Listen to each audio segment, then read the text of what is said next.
dans toute la science des Égyptiens. Il fut instruit dans la science des Égyptiens. Et il devint un homme Il devint un homme dont la parole et les actions avaient des effets remarquables. dont la parole et les actions avaient des effets remarquables. C'est très bien. Qui a la traduction Louis II, qui peut lire seulement le 22e verset. Nous avons dit Actes chapitre 7, verset 17 à 22, mais celui qui a la traduction Louis II peut lire 21 et 22. Mais ayant été exposé, la fille du Pharaon j'ai dit 21 et 22. C'est 21. Oui. Mais ayant été exposé, la fille Commencez du le verset Pharaon, 20. Le verset 20. en ce temps-là, Oui. naquit Moïse, Naquit Moïse. et il était divinement beau. Il était divinement beau. Amen. Amen. Et il fut nourri 3 mois dans la maison du Père. Il fut nourri seulement 3 mois dans la maison de son père. Mais, ayant été exposé, la fille du Pharaon l'emporta. Lorsqu'une fille était exposée, la fille du Pharaon l'emporta. Et l'éleva pour elle, afin qu'il fît son fils. Très bien. Moïse fut instruit dans toute la sagesse Dans toute la sagesse des Égyptiens. des Égyptiens, Et il était puissant il était puissant dans ses paroles et dans ses actions. dans ses paroles et dans ses actions. Amen. Amen. Isetu Rwambane akafikela chikondo cha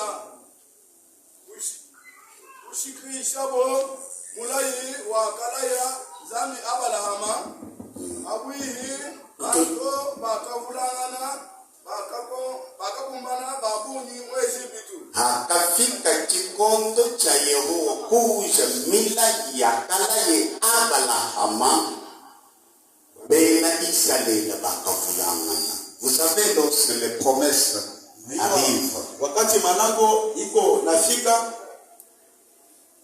au point de s'éclater, il faut que les gens deviennent nombreux.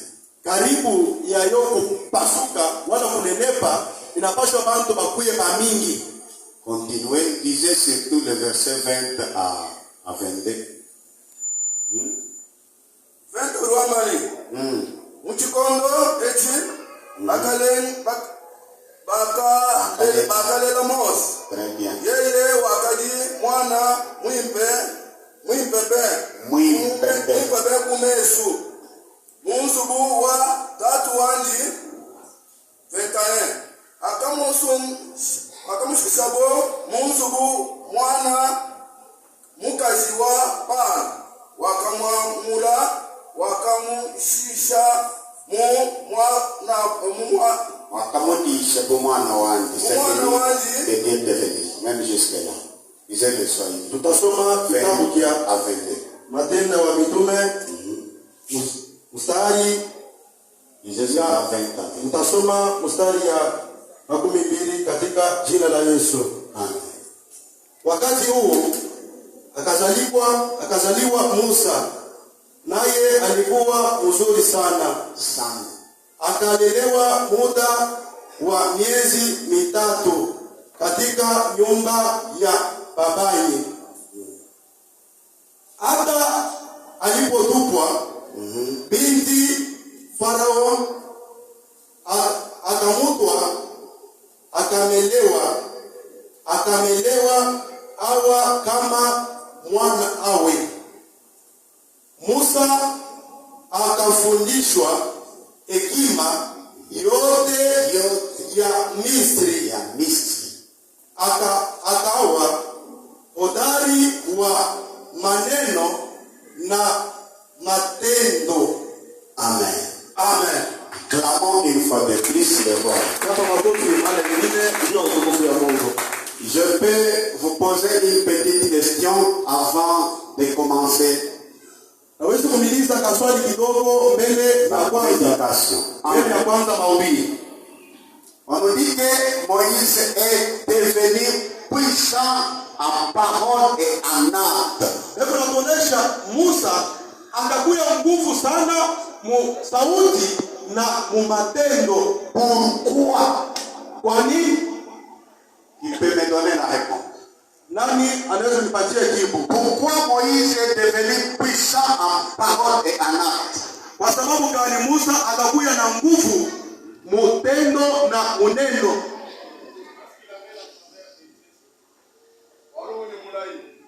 Il avait la promesse, il avait la faveur. Qui? Il fit Dieu. Il était choisi par Dieu. Amen. Amen.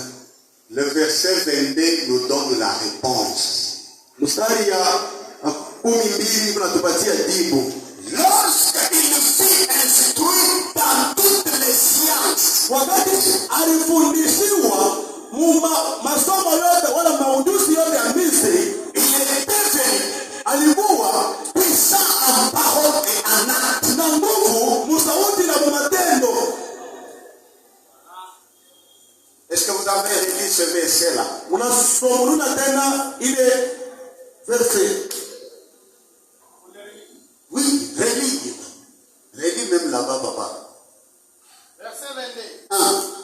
C'est ainsi que Moïse fut instruit dans toute la science des Égyptiens Dans toute la science des Égyptiens, et qu'il devint un homme dont la parole et les actions avaient des effets remarquables. très bien. Acclamons le Seigneur. Nous allons tirer une leçon sur la vie ou le parcours de Moïse et son ministère. Tutagawa masomo pa njia ya Musa na barabara yake na masomo yake.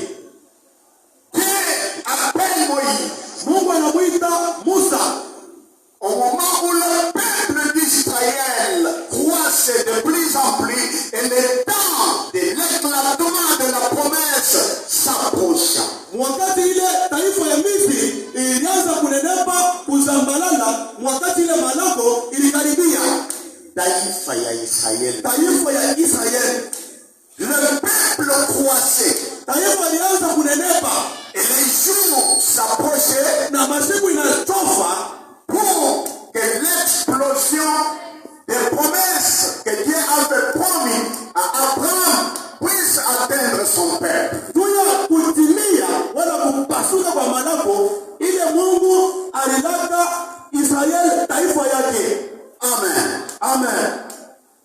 La Bible nous montre comment les jours s'approchaient et comment un roi qui avait pris Israël en oppression ou en esclavagisme était passé. Il arriva que notre roi et notre pharaon régnaient sur le trône de l'Égypte.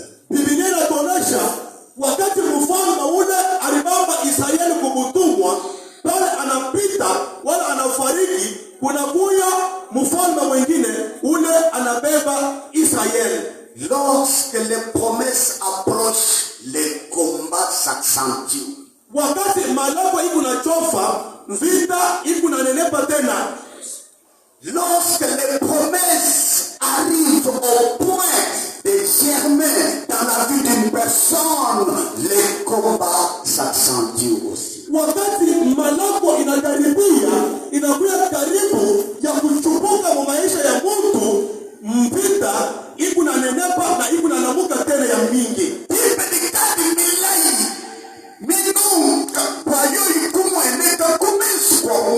Vita ikitumbuka. Wakati malako inatosha harufu mu maisha ya mtu ule Mungu alimfanyishia hiyo, vita itanenepa, itachupuka. Il faut qu'un enfant de Dieu, un serviteur, un appelé de Dieu puisse tirer une leçon du parcours mosaïque ou du ministère de Moïse, serviteur de l'Éternel. Inapendeza mtoto wa Mungu, mtumishi wa Mungu, mchaguliwa wa Mungu apate kuwa na masomo na abeba masomo kwa maisha ya Musa mwenye ule Mungu alita alifanyisha malango. Les jours approchent, Wakati masiku inatokea, mais parmi les peuples, katikati ya taifa il n'y avait personne hakukuwa mtu qui pouvait être mandaté ule alipaswa kutumika pour libérer le peuple. kwenda ndio kuachilia. Mais le temps approchait Wakati masiku inatofa pour entrer dans les promesses. juu ya kuingia mu malango, Mais le pharaon qui était sur le trône lakini Farao ule alikuya muenzi, ne savait même pas l'importance du peuple d'Israël et son Dieu. asikujua hata bei ya Israel na Mungu wayo. A commencé maintenant à donner de lourds travaux au peuple de Dieu. Akaanza kupeleka makazi ya nguvu kwa taifa ya Mungu. Des vrais fouets s'accentuent. Fimbo ya mingi, Des sérieux problèmes se pointent à l'odorat ou à la face du peuple de Dieu. mambo munene, mambo mingi ilianza kulamuka na iku na shimama mu maisha ya taifa ya Mungu. C'est en ce temps-là Ni mwile wakati que naquit Moïse. ndio yenyewe banazala Musa. Quelqu'un peut dire Amen. Amen. C'est pendant le temps de tribulation, Ni wakati ya mateso na mangaiko, de l'accentuation des troubles, wakati ya kunenepa kwa mvuruko, que devait naquir Moïse, ndio ilipaswa kuzaliwa Musa, le libérateur de ce peuple. mfungulaji wa ile taifa. Alors la Bible nous montre que en ce temps-là naquit Moïse, Biblia inatuonyesha mwile wakati banamzala Musa, qui était beau ule alikuwa mrembo à la face, aux yeux de Dieu, kumecho ya Mungu, aux yeux de l'Éternel. kumbele wa milele. La traduction David montre il était divinement beau. Biblia ya tradition ya David inatuonyesha alikuwa na Mungu mzuri sana. Ta beauté spirituelle Urembo yako ya kiroho dépend de celui qui t'a appelé. inaangalishwa na ule anakuita. Ta spiritualité, ta puissance Kiroho yako, nguvu yako dépend de celui qui t'a vu. iko nafuatana na ule alikuona. Amen. Amen. Il était divinement beau et il avait la faveur de l'Éternel. Alikuwa mrembo sana wa Mungu na alipata neema ya wa milele.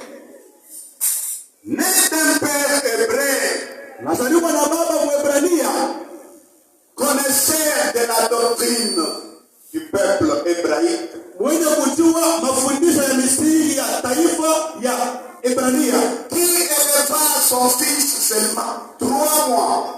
ule alianza kukomesha matoto yake mu miezi mitatu. Anamkomesha Musa wake mtoto, anamurisha seulement dans 3 mois. Wakishimoza, wabole shimoza, Mungu